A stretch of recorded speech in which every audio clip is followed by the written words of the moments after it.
Doon o. Ito yung strawberry. Pwede pong pumunta dyan? Diyan si Ede yung... Pwede yung para sisikat pa kapag para ipos mo na may strawberry farm dito sa dito Maliko. kami pumunta sa Maliko. Maganda Strawberry farm. maganda po pala dito, ano? Oo, magandang kaya lang kapag dito ka na, wala ka na matatanaw, halos bundok. Opo, opo. Pero kapag tumanaw ka dyan sa may tangke, ay tanaw mo naman ang Pangasinan. Opo. Ganda po. Nakaka-amaze nga, oh. Daming mga ano. Yan ang may entrance. Opo. Cafe de Almasiga. Ano po yan? Resort?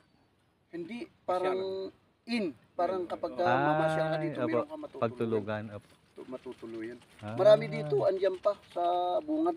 Sisikat po ito, Brad. Pagka madidilap talaga Opo, opo. itong turismo, ay malamang talagang sa darating na araw, madidevelop na ito. Eh halos naman na mga may kayang mga nagsipagbilihan dito ng mga lupa, Opo. mga dayo. Yung mga artista, meron pa ata dito eh. Oo, sino pong artista? Si Albert Martinez. Ah, At tibay saka ah. yung sa Pangasinan, yung Wadman lah. Yung unang nakabili doon sa may tiba-tibang lamba, yung parang old house. Si nakabili din sa amin yun eh. Opo. Si Edgar Amistad. Amistad. Taga Manila. Manila pa. Yung country yan. Ah, Man, dito, pagka gusto mo sadyang mamasyal dito, kahit 2 araw ka, mura lang naman ang kwan dyan. Parang upa-upa. opo, parang ano ba? Transcend ano? Magliwalayo ka dito. Opo. Eh, maganda naman tanawin dito. Tsaka malamig po ano? Malamig talaga. Buti pa nga dito, ngayong summer, maganda ang talang clim. Pagkapunta ka dito yung taglamig, ay naku, Malamig talaga. sober at saka maulap, hindi mo makikita ang kasalubong mo. Hala. Hanggang dito hanggang dyan. Kaya na ang ulap dito sa lupa. Yun ang maganda pumunta dito, ano? Mahamog pa. Mga anong ano po 'yon? Mga anong buwan? Mga berman. Ay. September na, magsisimula na yan. October, November, pagka November na, halos maulap na. Ano ang hamog pa. Ano pangalan niyo, kuya? Ricky Pat na po. Brad Bong po. Birinya po. Taga saan po kayo? Somil po, Villaverde. Ay, Villaverde. Ay, napunta kami Bilibirdi. Opo, opo. Kung kilala niyo si Ligaspe, Mrs. Ligaspe. Saan po banda yan, Brad? Naging recruiter yun eh. Tapos naging kami, aplikante kami noon. Opo, opo. Awa ng Diyos, kahit papano, hindi kami doon sa Korea pinapunta. Taiwan ay pinalipat kami ng South Korea. Tiga dito lang po kayo, Brad? Tiga dito Oo, din dyan lang? sa lagpas ng bayan ng Santa Fe. Yung boundary ng Aritaw at saka Santa Fe. Opo. Yan ang barangay namin, Barangay Baliti. Buti na po, nakapasyal kayo dito. Palagi dito. Opo. Naka-avail naman po kayo nung ano? Nung Opo. ano namin? Oo naman, ayos naman. Salamat naman po sa Maganda Diyos. may ganyan. Buti pa, naisipan ni Brad Ele. Brad Kipot na FMR para naman may yung mga tulong ng mga MGCI ba yan? MCGI po. Opo. MCGI, oo. Salamat nga. Ng coordinator niyo ay Opo. maganda ito, napapanood ko rin doon nung nag-evaluate kami ng location. Yan naman po, paggawa lang ng mabuti sa kapwa talaga. Kaya hindi naman tayo. Hindi po naghihintay ng kapalit. Salamat. Ano nga kaya nung nag-meeting kami, nila boss namin Clifford. Lahat ng interesado papunta ng Maliko, meron tayong vision. Dental, optical, at kahit anong sakit. Basta makakaya na yun. Motor ako, punta ako pa. Pero madalas din ako dito. Opo. Pagka may kasalan dyan, may patay, kung sakaling gustong punta dito, punta kami. Tuwing ganito, kampanya, pupunta dito. Pero hindi pa gaano nung kapangit noon. Oo nga po, maganda. Wala pang mga ito, hindi napatag, wala pang mga bahay-bahay. Ano po yun, Brad? Pagmamayari ng Tanyangke, si Tan. Ano po yung nakaganyan na nakatayo? Parang Windmill? Beautic na niya. Parang view deck nila. Ay, o yung akit ka dyan, Oo, tapos titingnan mo, okay. Tatanong mo ang buong Pangasinan. Oo, ganda. Kapag ma-develop itong pantalaga, maganda ito. Ano pong barangay ito? Maliko, ano po? Maliko, sir. Ayan. Ang pinakahuli is Barangay Santa Rosa ng nasasakupan ng Santa Fe. Kasi dalawang Santa Rosa eh, ano? Santa Rosa, ano ba? Maliko. Maliko Pangasinan sa Maliko Santa Fe. Bakit po Pangasinan dito? Tibo Biskaya. Oo. Ito nga yung problema. Halos wala pang naidideklara kung saan talaga ang boundary. Allah. Simulat sa pool na yung bata pa ako na Ay, dito na ba kayo lumaki? Singgay. Apo. Yan ang problema. Halos hanggang ngayon hindi pa nare-resolve yung Hanggang saan naman daw pagitan ng Pangasinan, Pangarigan? ay yung tata ibagbaga ng ije tangke. Eh hami nga pumayag ti Santa Fe, ije kanukulbong. Ang awan ti makaideklara ti mondar. Sige po, Brad. Oo, Tutuma sige, muna ako punta doon. Apo. Salamat po sa Diyos. Mapasyalan mo yung strawberry dyan.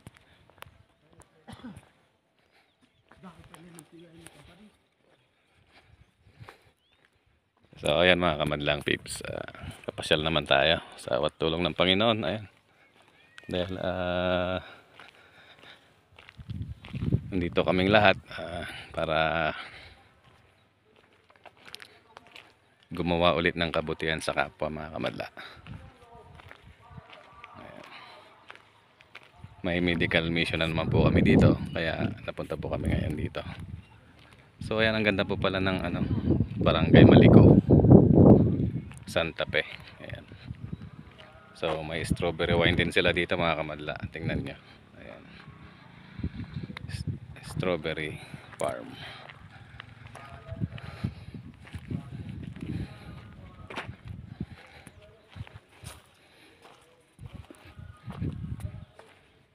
Ayan, ang ganda ng farm nila mga kamadlang peeps. Brad, pwedeng kunan ng video to? Lahat po sa Diyos. Ayan o. Kung gusto nyong pumunta dito, ayan, makikita nyo tong strawberry farm na to. Ayan. Oh, may strawberry farm pala dito sa sa Santa Fe, Maliko. Santa Fe ito sir? Brad? Ayan. Punta lang kayo dito mga kamadla sa Maliko, Santa Fe. Ayan. Maganda po ang mga tanawin dito. So gustong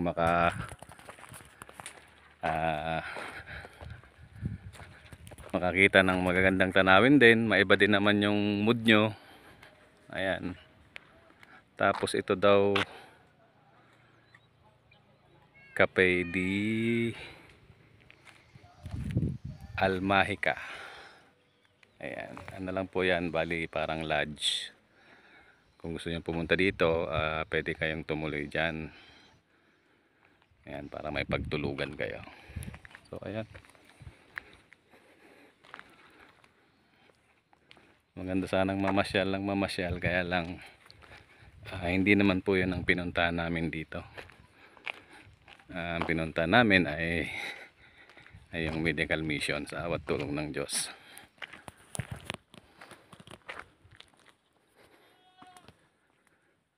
Pero talaga kung tutuusin, makikita nyo, ayan, magandang mga tanawin.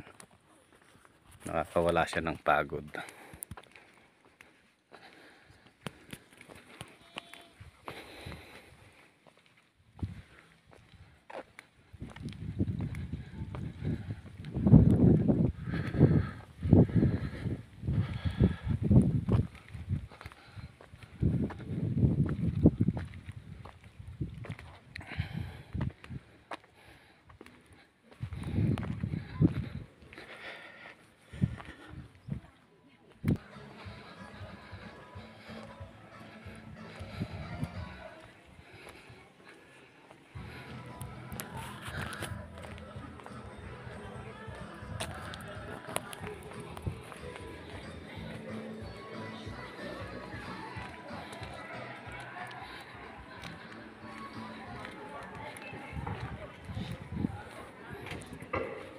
No. So marami pong salamat ano po sa mga galing sa UNTV at saka sa MCGI. At sana po ay hindi po ito yung una at huli yung pagpunta na rito. At sa susunod siguro, at mas marami kayong taong nadalo rito. Kasi nataon po kasi na graduation po ng mga bata. Siyempre yung mga partners po nasa school po. So po at sa inyo po balik po at Diyos po yung umibis ninyo. Kagaya po naiwan rito sa mga binigyan niyo po mga gamot, mga ibang ano dyan, eye glasses or reading glass. Maraming salamat po. Nabubulong tuloy ako, sir. So, hindi ko po ma-express yung saya ko po, sir, sa pagdating sa mga buting barangay. Thank you po. God bless.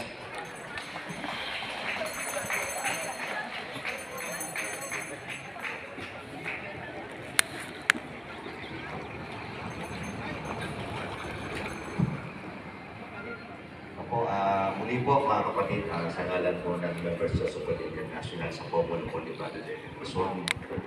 Masaya po aming mga kalooban sa aming mga kababayan po dito sa Barangay Manipo, sa Tabi ni Vizcaya.